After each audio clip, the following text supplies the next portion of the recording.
artificial intelligence is the superset, if you like, and robotic process automation is part of that set. It's a subset. Technically speaking, robotic process automation is an expert system. It's a deterministic, supervised learning expert system. So it formally fits within an artificial intelligence branching structure.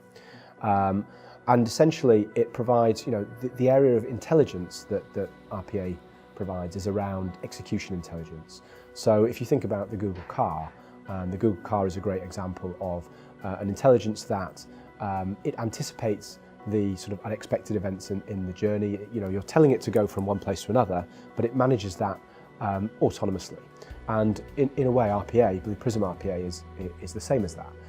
But instead of physically navigating an area, a route, it's navigating through systems, and it's interacting with those systems in the same way that a user would. When something unexpected happens, as it goes through that journey, it can anticipate that. It knows how to deal with it. So that's the sort of area that it fits. But I think there's a broader implication as well. If you think about the sort of the paradigm of change, and you look at over the sort of past 40 to 50 years, there's kind of one major paradigm that sort of defines a generation or a decade. And the growing consensus is that the 2020s will be artificial intelligence, where mobile and cloud has characterised the 2010s. And if you think about what RPA does as part of that sort of shift towards the digital enterprise, in an artificial intelligence world, RPA provides a platform that enables you to digitise your business. And there's a whole suite and raft of artificial intelligence technologies that are available and coming online.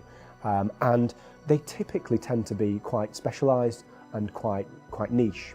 And what you find is you implement RPA as the first step. It provides you with that digitisation and then gives you the ability to hook in all of these specific technologies. If you take things like Google DeepMind or IBM Watson, these are technologies that are cognitive. They can think, but they can't act. So Blue Prism provides the arms and the legs to some of those technologies. I think the market is moving incredibly quickly. So, what we've observed within the last sort of 3 to 5 years is a real sort of J-curve or hockey stick curve of growth.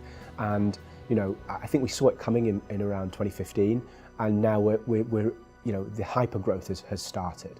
So I think what we're observing in terms of the market and in terms of the maturity across the market, most people now, it's in the mainstream, but most people are starting on their journey.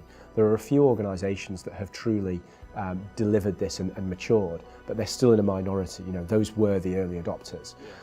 What we're also seeing then is we're seeing this as a global phenomenon. So it's across all of the regions, the Americas, EMEA, Europe, etc., and also into Asia Pacific. But in terms of the Nordic region, I think when you look at that, and I was looking at it just last week, across our customer base, around about 25% of the customers are in the Nordic region. And what that tells us is that the Nordics is an early adopter. Fundamental rule of thumb is that RPA should be controlled and managed by the business, and it should be provisioned, governed and supported by IT. So you have to take a strategic approach at this, and it needs that collaboration between business and IT. So that's the first thing. And then the second thing is, as you're building it out, it's absolutely critical to put in place those foundations. Don't just think about this as a project that you're looking to run like you would with any sort of technology implementation. Think of this as a new capability. It's like you've got finance and HR and IT, and now you've got your sort of automation capability.